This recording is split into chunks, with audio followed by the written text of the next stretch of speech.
Hola amigos y amigas del misterio, hoy les vamos a hablar de un personaje histórico bastante relevante, espero que os guste. Diógenes de Sinope, o más conocido como Diógenes el Cínico, fue un filósofo griego perteneciente a la escuela cínica. Nació en Sinope, una colonia jonia del Mar Negro, hacia el 412 a.C. y murió en Corinto en el 323 a.C. No llegó a la posteridad ningún escrito. La fuente más completa de la que se dispone acerca de su vida es la extensa sección que el historiador Diógenes Laercio le dedicó en su vida, opiniones y sentencias de los filósofos más ilustres. Diógenes fue exiliado de su ciudad natal y se trasladó a Atenas, donde se convirtió en un discípulo de Antístenes, el más antiguo pupilo de Sócrates. Diógenes vivió como un mendigo en las calles de Atenas, convirtiendo la inopia en una virtud. Se dice que vivía en un tonel, en lugar de una casa, y que de día caminaba por las calles con una lámpara encendida diciendo que buscaba hombres honestos. Sus únicas pertenencias eran un manto, un zurrón, un báculo y un cuenco, hasta que un día vio que un niño bebía el agua que recogía con sus manos y se desprendió de él. Ocasionalmente estuvo en Corinto, donde continuó con la idea cínica de autosuficiencia, una vida natural e independiente a los lujos de la sociedad. Según él, la virtud es el soberano bien. Los honores y las riquezas son falsos bienes que hay que despreciar. El principio de su filosofía consiste en denunciar por todas partes lo convencional y oponer a ello su naturaleza. El sabio, en un paralelo con el budismo, debiera romper la dependencia de sus deseos y minimizar sus necesidades. Diógenes nació en la colonia griega de Sinope, situada en la costa sur del Mar Negro, en el 412 a.C. Nada se sabe acerca de su infancia excepto que era hijo de un banquero llamado Hicesías. Ambos fueron desterrados por haber fabricado moneda falsa. Diógenes se gloriaba de haber sido cómplice de su padre, y este suceso prefiguró, en cierto modo, su vida filosófica. Al parecer, estos hechos han sido corroborados por arqueólogos. Han sido descubiertas en Sinope un gran número de monedas falsificadas, acuñadas con un gran formón, que se han datado en la mitad del siglo IV a.C., y otras monedas de la época que llevan el nombre de Hicesías como el oficial que las acuñó. No están claros los motivos por los que se falsificó la moneda, aunque Sinope estaba siendo disputada entre facciones propersas y progriegos en el siglo IV a.C., y quizá hubiera más intereses políticos que financieros. En su nueva residencia, Atenas, la misión de Diógenes fue la de metafóricamente desfigurar la moneda de las costumbres. La costumbre, decía, era la falsa moneda de la moralidad. En vez de cuestionarse qué estaba mal realmente, la gente se preocupaba únicamente por lo que convencionalmente estaba mal.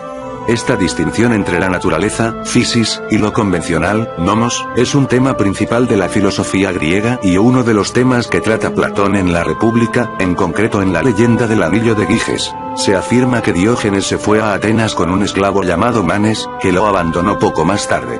Con un humor característico, Diógenes afrontó su mala suerte diciendo: si Manes puede vivir sin Diógenes, ¿por qué Diógenes no va a poder sin Manes? Diógenes será coherente riéndose de la relación de extrema dependencia entre las personas. Encontró un maestro, que no hacía nada para sí mismo, pero rechazó su ayuda. Le llamó la atención el maestro ascético Antístenes, un discípulo de Sócrates, que, según Platón, había presenciado su muerte. Diógenes pronto superó a su maestro tanto en reputación como austeridad en el modo de vivir. Al contrario que los otros ciudadanos de Atenas, vivió evitando los placeres terrenales. Con esta actitud pretendía poner en evidencia lo que él percibía como locura, fingimiento, vanidad, ascenso social, autoengaño y artificiosidad de la conducta humana. Las anécdotas que se cuentan sobre Diógenes ilustran la consistencia lógica de su carácter.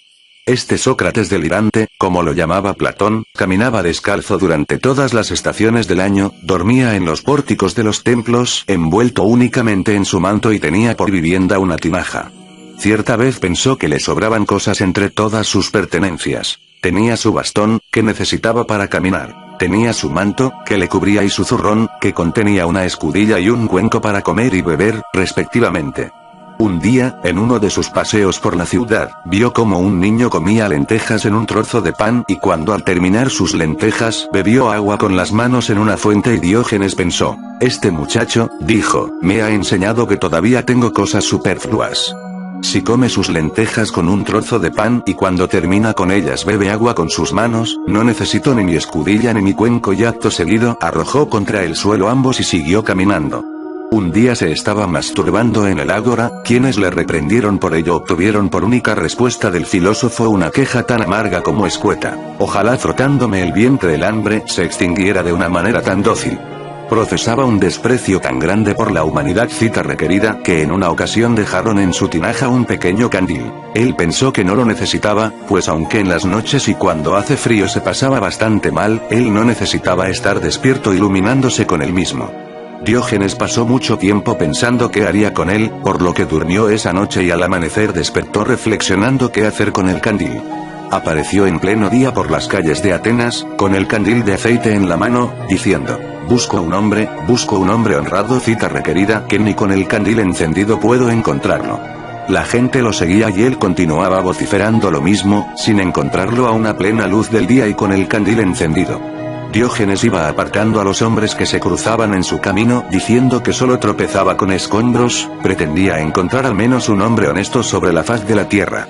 En una ocasión, cierto hombre adinerado le convidó a un banquete en su lujosa mansión, haciendo hincapié en que allí estaba prohibido escupir.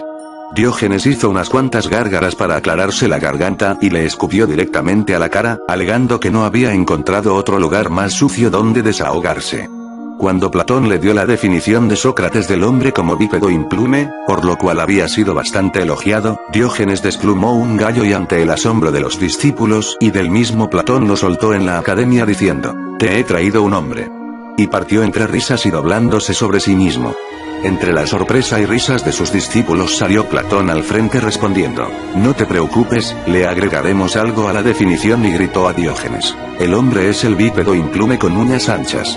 Acto seguido Diógenes dejó de reír, dándose cuenta de que Platón también sabía responder. Escuchando a una persona, probablemente un discípulo de Zenón de Elea, negar el movimiento, Diógenes se levantó y se puso a caminar. En otra ocasión, un ateniense discurría sobre los meteoros y Diógenes le dijo: ¿hace cuánto tiempo que llegaste tú del cielo? 4. Cuando Diógenes asistía a los baños se encontraba siempre con un citarista al que todo el mundo despreciaba y criticaba, mas Diógenes lo saludaba con respeto, incluso con cierta admiración, a lo que algún curioso lo interrogó sobre el motivo por el que saludaba al citarista con lo mal que tocaba, respondiendo a esto Diógenes: porque tal y como es toca y canta, pero no roba a nadie. Así fue pasando día tras día y al citarista despreciado por todos Diógenes siempre saludaba, creando, incluso, la frase Dios te guarde, gallo para saludarlo. El citarista siempre le devolvía el saludo. Cierta vez el citarista preguntó a Diógenes el motivo por qué lo llamaba así, a lo que Diógenes le contestó: porque eres como los gallos, cuando cantas haces levantar a todo el mundo de tu lado. Sí, es verdad que los atenienses se burlaban de él, pero también es verdad que lo temían y respetaban.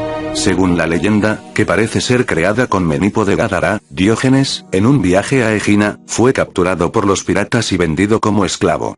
Cuando fue puesto a la venta como esclavo, le preguntaron qué era lo que sabía hacer, y respondió: mandar.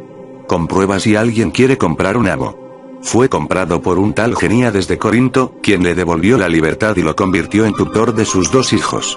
Pasó el resto de su vida en Corinto, donde se dedicó enteramente a predicar las doctrinas de la virtud del autocontrol. Durante los Juegos Ísmicos, expuso su filosofía ante un público numeroso. Pudo haber sido allí donde conoció a Alejandro Magno. Se dice que una mañana, mientras Diógenes se hallaba absorto en sus pensamientos y tomando el sol fuera del gimnasio que estaba a las afueras de Corinto había mucho ajetreo, se decía que el rey, Alejandro Magno, había llegado, y tal era la fama que tenía Diógenes, que el propio Alejandro estaba interesado en conocer al famoso filósofo, y antes de que pudiera saber Diógenes qué ocurría, se vio rodeado por un montón de ciudadanos de Corinto y se produjo el encuentro. Llegó Alejandro acompañado de su escolta y de muchos hombres más. Alejandro Magno se puso frente a él y dijo: soy Alejandro, a lo que respondió Diógenes: y yo Diógenes el perro. Hubo murmullos de asombro ante la sorprendente respuesta del sabio, pues nadie se atrevía a hablar así al rey. Alejandro preguntó: ¿por qué te llaman Diógenes el perro? A lo que le respondió Diógenes: porque alabo a los que me dan, ladro a los que no me dan y a los malos les muerdo. De nuevo, más murmullos, pero Alejandro no se dejó inmutar por esas respuestas y le dijo: pídeme lo que quieras, por lo que, sin inmutarse Diógenes, le contestó: quítate de donde estás que me tapas el sol. Se hizo una exclamación generalizada de todos los presentes ante una petición tan pobre a un hombre que todo lo podía dar. Alejandro, sorprendido, le preguntó, ¿no me temes? A lo que Diógenes le contestó con gran aplomo con otra pregunta. Gran Alejandro, ¿te consideras un buen o un mal hombre? A lo que Alejandro le respondió, me considero un buen hombre, por lo que Diógenes le dijo, entonces, ¿por qué habría de temerte? Toda la gente se escandalizó, Alejandro pidió silencio y dijo, silencio, ¿sabéis qué os digo a todos? Que si no fuera Alejandro, me gustaría ser Diógenes. En otra ocasión, Alejandro encontró al filósofo mirando atentamente una pila de huesos humanos. Diógenes dijo, estoy buscando los huesos de tu padre, pero no puedo distinguirlos de los de un esclavo. Ya casi al final de su vida alguna vez una persona abordó a Diógenes sobre el que caminara tanto, pues ahora que estás ya llegando a la meta no deberías ir más despacio, incluso descansar, a lo que Diógenes le replicó, si tú estuvieras en el final de una carrera y tuvieras la meta ya muy cerca, ¿qué harías? ¿Irías más despacio o tal vez acelerarías el paso? Pues eso es lo que yo hago. Aunque la mayoría de las leyendas sobre él dicen que vivía en una tinaja en Atenas, hay algunas fuentes que afirman que vivía en una tinaja cerca del gimnasio Craneum en Corinto. Diógenes Laercio dijo sobre él en Vidas, Opiniones y Sentencias de los filósofos más ilustres. Al anunciar Filipo que iba a atacar Corintio, y al estar todos dedicados a los trabajos y corriendo de un lado a otro, él empujaba haciendo rodar la tinaja en que vivía. Como uno le preguntara, ¿por qué lo haces, Diógenes? Dijo, porque estando todos tan apurados, sería absurdo que yo no hiciera nada. Así que echo a rodar mi tinaja, no teniendo otra cosa en que ocuparme. Diógenes Laercio también comentó en este libro, solía entrar en el teatro topándose con los que salían. Cuando le preguntaron por qué lo hacía, contestó, es lo mismo que trato de hacer a lo largo de toda mi vida. Sobre la muerte de Diógenes circularon muchas versiones. Según una de ellas, murió de un cólico provocado por la ingestión de un pulpo vivo. Por su parte, el historiador César Cantú establece que murió como consecuencia de una caída de caballo, tras haberle mordido un tendón uno de los perros entre los que trataba de repartir un pulpo. Y según otra más, murió por su propia voluntad, reteniendo la respiración, aunque esto sería algo metafórico, pues es imposible morir por dejar de respirar voluntariamente. También se decía que sus últimas palabras fueron las siguientes. Cuando me muera, echadme a los perros. Ya estoy acostumbrado. Bastante tiempo después, Epicteto lo recordaba como modelo de sabiduría. Los corintios erigieron en su memoria una columna en mármol de Paros con la figura de un perro descansado. Bueno amigos del misterio, si te gustó nuestro video regálanos un like y suscríbete al canal para ver más videos relacionados. Hasta la próxima investigadores del misterio. Un gran saludo.